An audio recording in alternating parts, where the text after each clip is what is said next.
সমসাময়িক লেখক কবিদের নিয়ে অনেকে কথা বলতে চান না। কেন বলতে চান না তা বলতে পারবো না।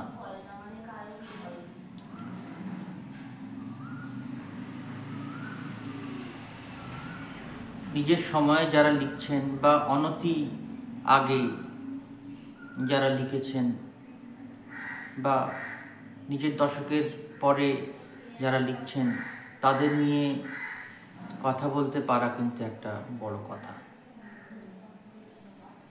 আমি এখানে অনেক ভারী ভারী শব্দ ব্যবহার করতে পারি, কিন্তু ভিডিওটা যাতে প্রবন্ধ না হয়ে ওঠে আমি সেই চেষ্টাই করব। কোনটা উদারতা, কোনটা প্রণিধানযোগ্য দরকার নেই। সহজ কথায় কিছু কথা বলা, যাতে কেউ হার্ট না হয়, আহত বোধ না করে। কাউকে আঘাত করা, আহত করা অন্তত আমার কোট আনকোট জীবন ধর্ম নয়।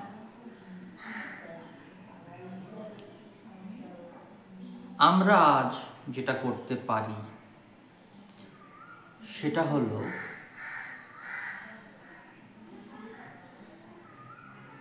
আমার সময়ের বা আমার একটু আগের একটু পরের কয়েকজন কবি লেখকের কিছু কিছু লেখা আমি পড়ে এই ভিডিওতে রাখতে পারি। এটা একটা দলিল, যাকে আপনারা বলেন ডকুমেন্টেশন। এই ভিডিওর প্রচুর ভিউ হবে, এখান থেকে প্রচুর উপার্জন হবে তা নয়, কিন্তু এগুলো এই 2025 সালের ফেব্রুয়ারি মাসের একেবারে শেষের দিকে এসে একজন বাঙালি তার সমসাময়িক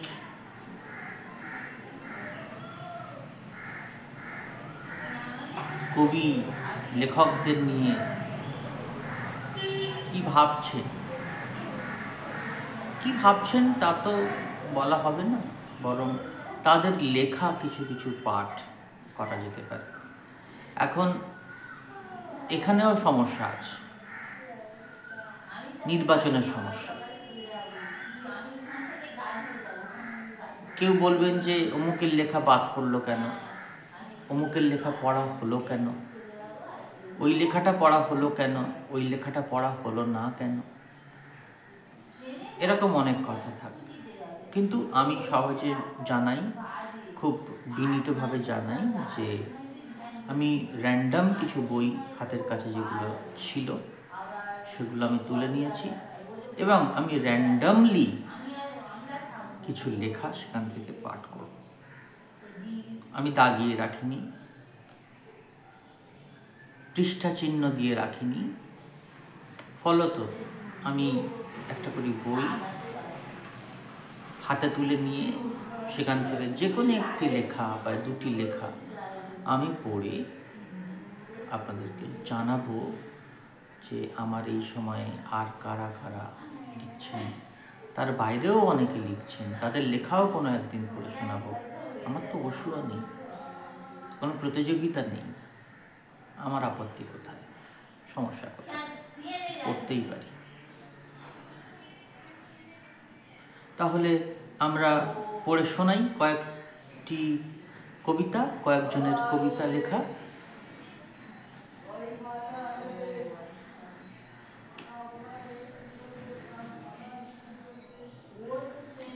রিপন আর্য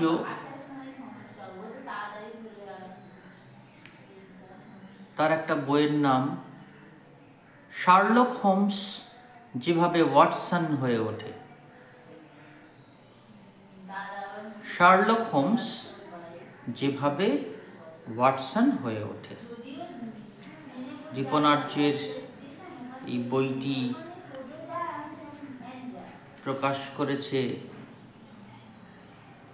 একটি আব্বুলিশ ভাবনা এই নামে একটি উদ্যোগই বলবো, সংস্থা বা উদ্যোগ, তারা এই বইটি প্রকাশ করেছে। বইয়ের দামটা খুব মজার। বইয়ের দামে বলা হয়েছে 33 কিংবা জাদিস, 33 কিংবা জাদিস, সেটাই বইয়ের মূল্য।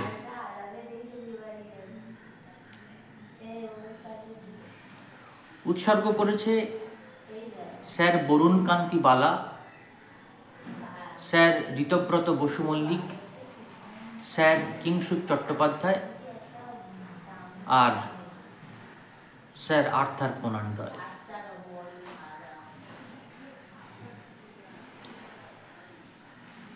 শার্লক হোমস যেভাবে ওয়াটসন হয়ে ওঠে।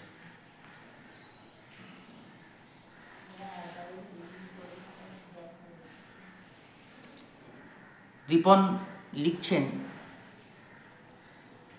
একটি আকস্মিক কথা ধরে চরিত্রের মনের অন্তঃস্থলে পৌঁছে হোমস কোনো কথা তুলল না, বেহালাটি তুলে নিল। সব গোপন প্রকাশ্যে হজমের নয়, বকদের চিল ভেবেই দিব্যি সুখী ওয়াটসনের মতো আবেগে চেপে অবুঝ হতে চাইছে হোমসের বেহালা।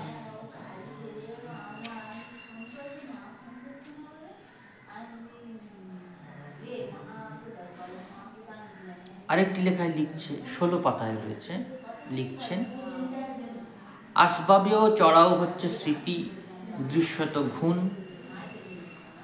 চিৎকারের কোনো সারাংশ হয় না, সারাংশের তবু চিৎকার আছে কিছু।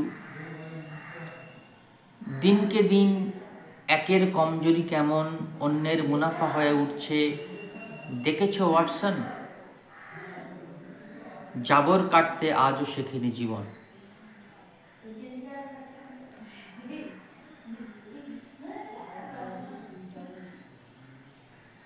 আরও অনেক লেখা আছে, সব পড়ব না, আরও কয়েকজনের লেখা পড়ব।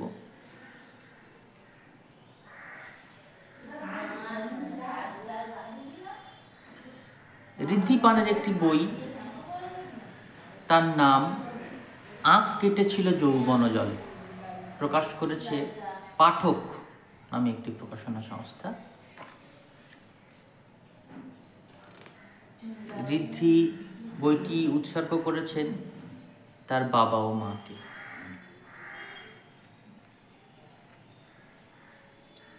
দু 2015 সালের বইমেলাতে এই বইটি প্রকাশ পেয়েছিল, অর্থাৎ প্রায় না 1 দশক আগে, 10 বছর তো হয়ে গেল।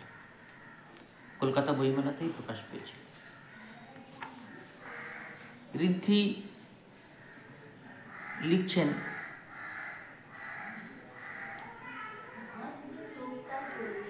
একবার ফিরে যাই, একবার ফেলে যাই, চাই পরোয়ানা, জীবনের দুটো হাত জল ধরে, কেউ ডাকে শখ করে, কেউ ডাকে আলস্যে, বৃষ্টির ভার তবু জানা। একবার ফিরে যাই, একবার ফেলে যাই, চাই পরোয়ানা, জীবনের দুটো হাত জল ধরে, কেউ ডাকে শখ করে, কেউ ডাকে আলস্যে, বৃষ্টির ভার তবু জানা। ঋদ্ধির আরেকটি কবিতা এভাবে হচ্ছে, কবিতা পেয়েছে যত নাবিকের দল, নৌকো ভাসানো রাত, আকাশের জল, বাঁধনের সুতো লাল জ্যোৎস্না আদর, মেঘে মেঘে জেগে থাকে একা ঘুম ঘোর, আসেনি ঢেউয়ের দাম, আশাতীত নাম, উড়েছে কাল। একটি টেম্পো যাচ্ছে, বড় আওয়াজ হচ্ছে, আমি সেজন্যে টেম্পো চলে যাওয়ার পরবর্তী সময়ে যে শান্ত, যে নীরবতা, তার মধ্যে আর একবার লেখাটি পড়ব। কবিতার নাম রাত্রি ভাসান। কবিতা পেয়েছে যত নাবিকের দল, নৌকা ভাসানোর রাত আকাশের জল, বাঁধনের সুতো লাল জ্যোৎস্না আদর, মেঘে মেঘে জেগে থাকে একা ঘুম ঘোর, আসেনি ঢেউয়ের দাম আশাতীত নাম, পুড়েছি কালের স্রোতে শব্দের একা হাতে, রেখে যায় নৌ সম্মান, আমিও দেখেছি শত রাত্রি ভাসান। ঋদ্ধি পানের লেখা।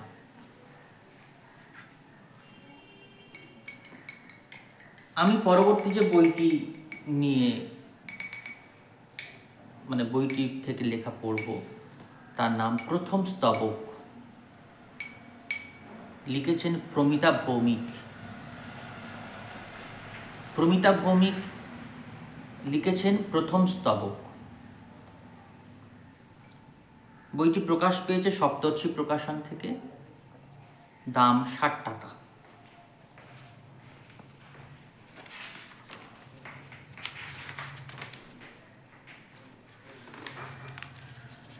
প্রমিতা ভৌমিক এই বইটি উৎসর্গ করেছেন বাবা মাকে, না মাকে করেননি, বাবাকে। বাবাকে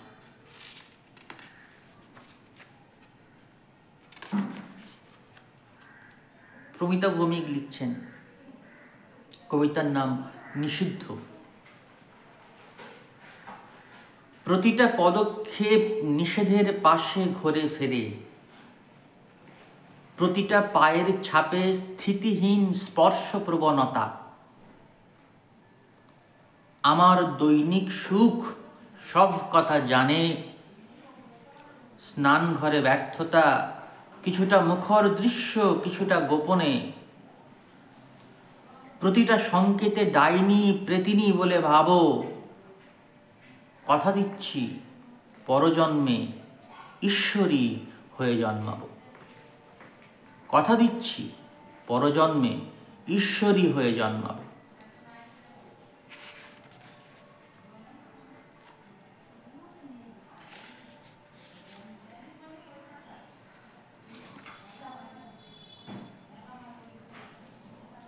আরেকটি কবিতায় প্রমিতা ভৌমিক লিখছেন, কবিতার নাম আমি সেই রাত্রির মেয়ে। আমি সেই রাত্রির মেয়ে, অন্ধকার নিয়ত জলে আমার দু চোখে, রাত নামে চাঁদ ডোবে পুরুষেরা অভ্যাসে আসে, মনের সমস্ত কথা ইশারায় আভাসে আভাসে, কপালে নগ্ন চুল দুহাতে ঝর্ণা নামে রোজ, যুবতী বয়স কাঁদে ক্রমাগত নতুনের খোঁজ।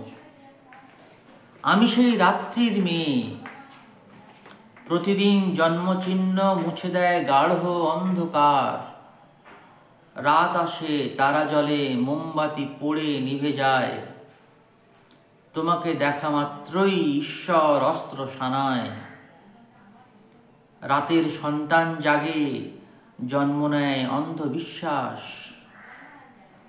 আধারে আধার লাগে ভেসে ওঠে রাত্রির লাশ।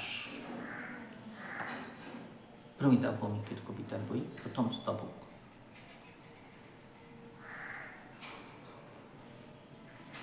আমার হাতে যে বইটি উঠে এলো এবার, এই বইটির নাম আমি শুনছি কাস্তে। আমি শুনছি কাস্তে। লিখেছেন ব্রতিন সরকার। বইটি প্রকাশ পেয়েছে, দাঁড়ান একটু দেখি কোথা থেকে বেরিয়েছে, বই টার্মিনাস সংস্থা থেকে বইটি প্রকাশ পেয়েছে।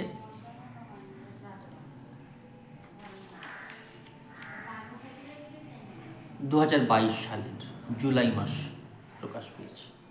বইয়ের দাম 175 টাকা। বইটি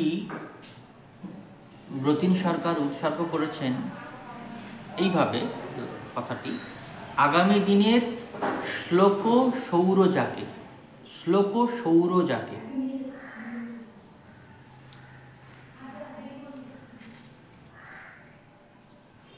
গ্রন্থসত্য নিজের নামেই রেখেছেন।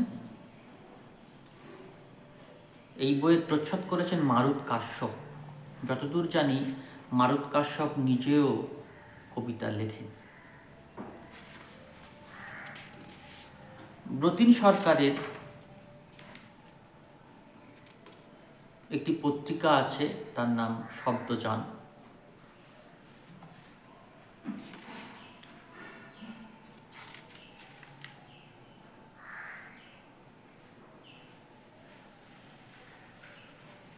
কবিতার নাম বিভাজন ভেঙে। ব্রতিন সরকার লিখছেন, এইসব জ্বর, এইসব বিভাজন ভেঙে পাপ হব, অবহেলা হব, ভাষাহীন হব, ক্রূর হাসি হেসে মিলিয়ে যাবে যাবতীয় আলো, যাবতীয় মায়াময় হাতের লেখা, যাবতীয় শাসনের বন্ধুত্ব, শোষণের যাবতীয় পরাক্রমশালী গল্প। এইসব হনন, এইসব সমাচার মুছে সব হব, মাটি হব, ছাই হব। মৃতদের দেশে হাতে গড়া মন্দির মসজিদ থাকে না কখনো। আমি থাকে না এবং কখনো একটু থেমে থেমে বললাম, কারণ এইগুলো বসানোই হয়েছে খানিকটা ব্যবধান রেখে রেখে। মানে কবি চাইছেন এখানে কিছু নৈশব্দ থাক, কিছু থামা, কিছু পজ থাক।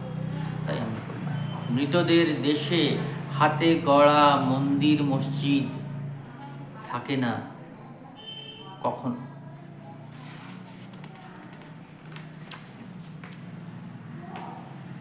আরেকটি লেখা নাম, আমি আরো দুটো লেখা পড়ব। একটা হলো ধানক্ষেত, আরেকটি হলো ফসল।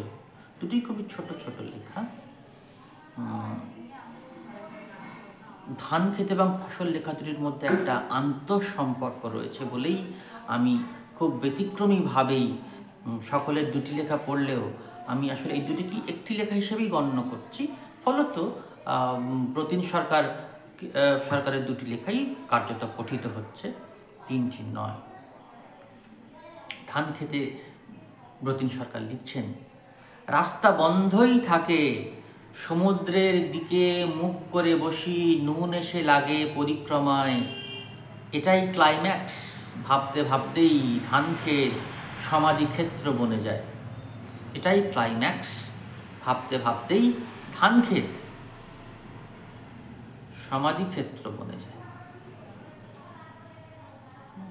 কর্ষণ আর রোপণের মধ্যে শ্রেণীগত কোনো পার্থক্য যদিও নেই, যদিও আমরা একসাথে একটা ঘর পর্যন্ত হেঁটে গিয়ে ফিরে এসেছি। ভিতরে একটা গাছ জন্মাচ্ছে, শিলাবৃষ্টি তার পক্ষে সুখকর নয়। ভেতরে একটা গাছ জন্মাচ্ছে, শিলাবৃষ্টি তার পক্ষে সুখকর নয়। ব্রতিন সরকারের লেখা।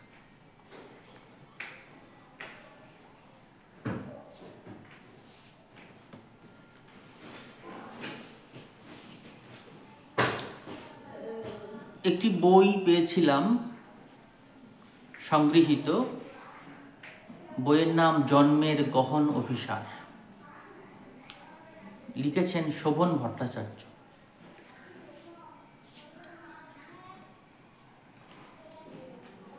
বইটি প্রকাশ করেছিল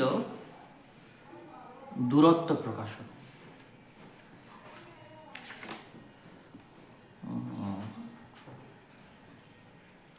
এই বইটি প্রথমে প্রকাশিত হয়েছিল 1414 সালে, পয়লা বৈশাখ।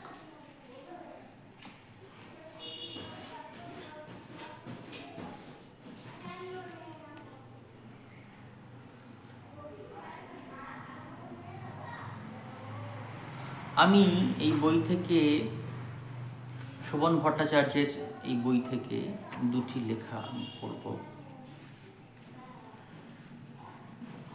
একটি নাম কবিতায় পড়ব, জন্মের গহন অভিসার। জন্মের গহন অভিসার পথে সে এক বিস্ময় ছিল বা কোথায়, প্রাণ নাক্ষত্রিক প্রচণ্ড দহনে, অচিন পাখির পাখা আঁকা ছিল আগুনের মনে, শিখার পাপড়িতে ঢাকা ছিল যা অমৃত, বিষ নয়। এসব প্রশ্নের পুরোহিত তুমি স্বয়ং নিজেই। প্রজ্বলিত অহংকার মানুষের বড় অনৈতিক, যদিও তোমারই জয় লিখেছেন প্রথম বৈদিক। মধ্যযুগে তবু ভয় পুরুতেরা জাগালো মিছেই। আগুনের মর্মে তুমি সতত নর্তনশীল হীরা, তবু তার ব্যবহার দরকার সাপেক্ষ বলে তাই আমরা বিনিময়ে ছাই অঙ্গার স্বরূপ হাতে পাই। জ্বালাও পোড়াও তবু চিরন্তন তুমি হে অঙ্গিরা, অদাহ্য হৃদয় মূলে ফোটে ফুল ফল জল মাটি, তাই শস্য শ্যামলীন প্রান্তরের সবুজ কলকাঠি। কলকা, কলকাঠি নয়, কলকাঠি, কলকা। আরেকটি কবিতা, আরেকটি লেখা রাদার। টেবিলে টেবিলময় সাধনার কথা যারা বলে, বলুক দুজনে মিলে আমি দূর বনগ্রামে গেছি। বাংলা ভাষা বাংলাদেশ কি নিবিড় দেখেছি দেখেছি। বাঁশ বনের ফাঁকে ফাঁকে ধুয়ে যায় ক্ষেত ধারা জলে। শত শতাব্দীরও চেয়ে পুরাতন কীর্তনিয়া এক আমারই নিরবয়ব ছায়ার সকণ্ঠে গান গেয়ে ফিরল পিছু পিছু সেই ছায়া সেই শূন্য মুঠিবে। তালপাতার ঝুঁটিবে চাঁদ উঠি উঠি করে দেখ, বলে সে আমার পিঠে মারল নিঃশ্বাসের মতো টোকা। আমাকে অনুপস্থিত দেখে যারা ভাবল আমি এই শহরের উচ্চতম শৃঙ্গ জয় করছি একদিনেই, টেবিলে টেবিলময় সাধনার কথা বলছি বোকা। ভাবুক দুজনে মিলে আমি দূর বনগ্রামে গেছি। বাংলা ভাষা বাংলাদেশ কি নিবিড় দেখেছি দেখেছি।